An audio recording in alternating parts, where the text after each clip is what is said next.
To bring up an old baseball cliche, baseball is a game of failure. Getting a hit 3 out of 10 times will get you in the Hall of Fame. And no matter how great a hitter is and how many plate appearances they have, there's always going to be a pitcher who has their number. So in this video, we're going to take a look at 6 of the greatest hitters of all time from different eras and try to find the pitcher that had their number. Totally Sportsesque. Major League.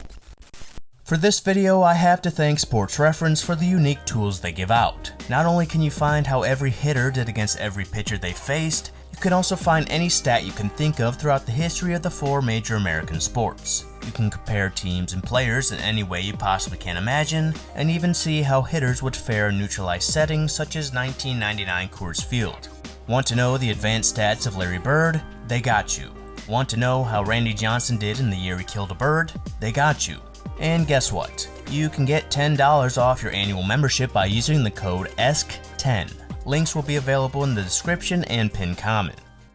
We'll go in order from oldest to newest players, so we'll start with Babe Ruth. If there's one player who was so obviously ahead of his competition, then it's Babe Ruth. And it can be seen in the fact that of the 42 pitchers who faced Babe Ruth 70 or more times, he had an OPS of 800 or better against every single one of them, and only 7 would hold him to an OPS under 900. And I narrowed down the candidates who had Babe's number the most to 3. That's Bump Hadley, Lefty Grove, and Red FABER. In terms of numbers, I think Bump Hadley had the best numbers. Of the 42 pitchers who faced Babe 70 or more times, Hadley had the second lowest batting average and the lowest OPS, while striking out Babe in 24% of his 102 plate appearances. But what gives FABER an advantage over Hadley and Grove is that he faced Babe more times. In fact, FABER faced Babe more than anyone in his career, with 205 plate appearances, which is double the amount Hadley had. And in this time, he held Babe to an average of 274 and an OPS below 900, while only giving up 8 home runs. Of course, if we assumed average stats to predict what Hadley's numbers would look like after facing Babe 205 times, then his numbers would easily be the best. But it's obviously not fair to assume he would actually put up these stats. But regardless of Hadley's projections or how many times FABER faced him, the pitcher I feel had Babe's number the most was Lefty Grove. While Hadley and FABER held Babe to a lower OPS and batting average, the strikeout rate of Lefty against Babe gives him the mark. Of course, Babe struck out a lot, but with Grove having a strikeout rate of 30%, that makes him the only one in this group with a strikeout rate over 25%. And with a hitter as dominant as Babe, it's no surprise that everyone was pitching around him. Hadley walked Babe 20% of the time, FABER walked Babe 18% of the time with 8 of his 36 walks being intentional, and Grove only walked Babe 8% of the time, with 0 of those being intentional. And while it's tough to even find a pitcher who really had Babe's number because even the pitchers who did the best against the Babe weren't even that dominant, in my opinion, the pitcher who had Babe's number the most, and who I would want the most to face Babe, is Lefty Grove, because he attacked him the most, and while this resulted in 9 home runs, this also resulted in the highest strikeout rate, with 45 strikeouts, which is 36 more than what 1920 SoundCloud rapper Little Stoner had. The next hitter we're going to focus on is a man who has every part of his body not frozen except his head, and that's Ted Williams. The first ballot Hall of Famer is the last hitter to finish a season with an average over 400, and has the highest on-base percentage in MLB history. And just like Babe Ruth, Ted dominated most of the pitchers he faced. Of the 27 pitchers who faced Ted Williams 70 or more times, only 1 held him to an OPS below 800. And only 4 held him to an OPS below 900. And just like Babe, I narrowed it down to 3 with Billy Pierce, Mike GARCIA, and Hal Newhouser. We could easily go with any of these guys as they were all effective against him in different ways. Pierce was the best at preventing Williams from getting hits, but after walking Williams 33 times, the on-base percentage is the highest of the 3. GARCIA, just like Lefty Grove, attacked Williams, leading to the highest strikeout rate. But the slugging percentage is the highest here after giving up 15 extra base hits to Williams. While we could go either way with these 3 pitchers, I would go with Hal Newhouser having Williams' number the most, as even though he only struck out Williams 3 times, he only gave up 4 extra base hits, leading Newhouser to be the only pitcher here keeping Williams below an 800 OPS, giving him the lowest OPS by a pretty wide margin. And just like the case with Babe Ruth, it's hard to even say that Newhouser actually had Williams' number. But there is one pitcher who only faced Ted Williams 35 times who you could argue actually had Williams' number. That is Jack HARSHMAN, who in their 35 encounters held Williams to a 156 batting average, a 416 OPS as a result of just one extra base hit, and he also joins Roger Wolf as the only other pitcher with 30 or more plate appearances against Williams to have a 20% strikeout rate. But Williams would hit 3 home runs off Wolf. So if there is a pitcher who had Williams' number regardless of number of plate appearances, it's Jack HARSHMAN. The next hitter we are going to look at is without a doubt one of the best all-around players in baseball history, and that's Willie Mays. While he may not have dominated the pitchers of his time at the same level as Ruth and Williams, he still had an OPS of 800 or better against 31 of the 40 pitchers who faced him 70 or more times, and this time I narrowed it down to 2. The first is a pitcher who almost every hitter in this time struggled against, and that's Bob Gibson. In his 108 plate appearances against Gibson, Mays only hit 196, with an OPS of 619. Gibson struck out Mays 30 times, which is more than anyone, and that includes Don Drysdale and Warren Spahn, who faced Mays more than twice as many times. The other pitcher is one who faced Mays 90 times, and that's Ken Johnson.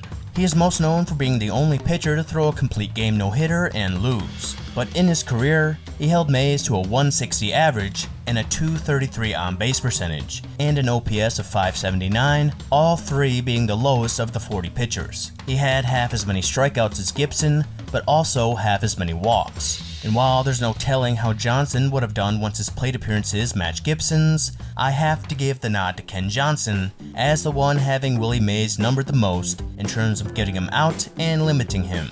But Gibson is the one who dominated Mays the most, and Mays even told a story that at All-Star games Gibson didn't talk to anyone and had no fun. Gibson later said, "I hate the All-Star game. I hated having to talk to guys that I spent the rest of the season trying to kick their ass."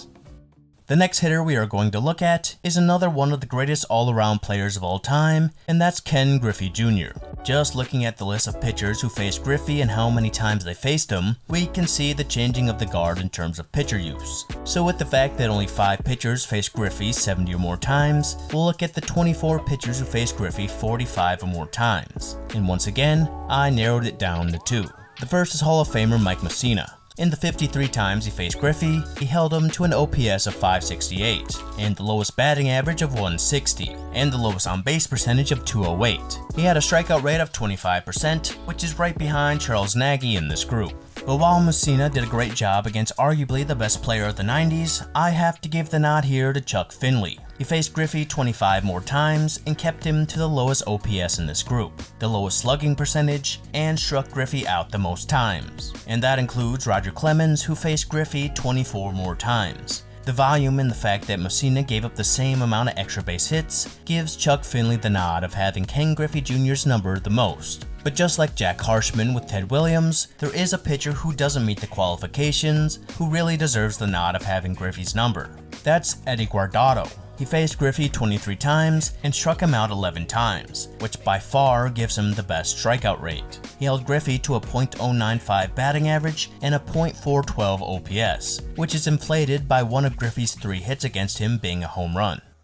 The next hitter we are going to look at is the all-time home run king, Barry Bonds. From the time Barry accidentally sat on a needle to 2005, he was perhaps the most feared hitter in the history of the game. So we are only going to focus on just these 8 years and the 24 pitchers who faced him 30 or more times. Of these 24 pitchers, only 2 held him below a 940 OPS, and one of those was Hall of Famer Greg Maddux. Maddux faced Barry 42 times, holding him to a 242 average, a 745 OPS, and the lowest slugging percentage of this group at 364. And this mainly stems from the fact that Maddux only gave up 2 extra base hits to Bonds, which is tied with Kerry Wood for the least of this group.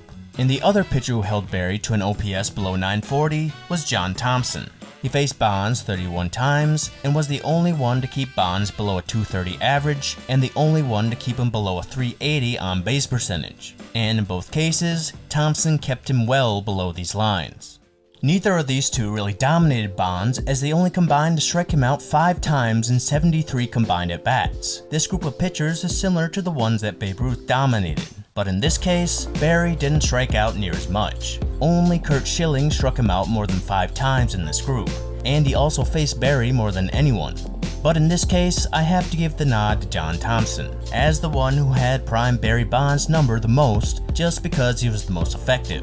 But just like Ken Griffey Jr. with Eddie Guardado, there was once again a pitcher with few matchups that absolutely had Barry's number, and that was Randy Wolf. In his 20 plate appearances at his peak against Wolf, Barry only got 2 hits against him, leading to a 143 average, and the most remarkable thing is Wolf struck him out 8 times, which is 1 less than what Curt Schilling had in 44 more appearances. And going by the 14 official at-bats against Wolf, Bonds struck out more than half of the time. So ultimately, Randy Wolf had prime Barry Bonds' number more than anyone. The last hitter we are going to look at is the only current player, and that's Mike Trout. And with Trout having less at-bats than the other hitters we looked at, and playing in the era of advanced analytics leading to more pitching changes, we will be looking at the 23 pitchers who faced Trout 30 or more times. Trout has an OPS of 850 or better against all but 4 of these 23 pitchers. Those 4 are David Price, James Paxton, Justin Verlander, and Hisashi Iwakuma. Price and Paxton each faced Trout exactly 32 times and almost had the exact same number of strikeouts. Price never gave up an extra base hit against Trout, leading to the lowest slugging percentage, and Paxton only walked Trout twice, leading to the lowest on-base percentage. But what separates Iwakuma and Verlander is they have faced Trout nearly twice as much. Iwakuma faced Trout more than anyone aside from Felix Hernandez with 61 plate appearances, leading to just 10 hits, and only 2 of those being extra base hits. But the most effective pitcher against Trout by far is Justin Verlander. In 53 plate appearances, Trout is hitting just 116 against him. Finding the next pitcher with the lowest average is Framber Valdez, who has faced him 29 less times. Though Paxton and Price have dominated Trout more than anyone in this group with their high strikeout rates, Verlander limiting Trout to just 5 hits in 53 plate appearances makes him the one who has Trout's number the most. However, 2 pitchers worthy of honorable mention are Christian Javier and Kenley Jansen. In 25 combined plate appearances, Trout has struck out 16 times, with each having 8. And together, Trout only has 1 hit, which was a solo home run against Jansen in 2015. So after looking at 6 of the best hitters of all time, it's clear that every hitter has at least one pitcher who was their kryptonite, even if that kryptonite wasn't that effective. Whether it's some back of the bullpen guy who only the top 0.1% of immaculate grid players know, or a Hall of Fame pitcher that even the bottom 0.1% of immaculate grid players know, every great hitter has their weakness. And some Ivy League graduate will recommend Kevin Cash brings them in during the 7th inning of a no-hitter.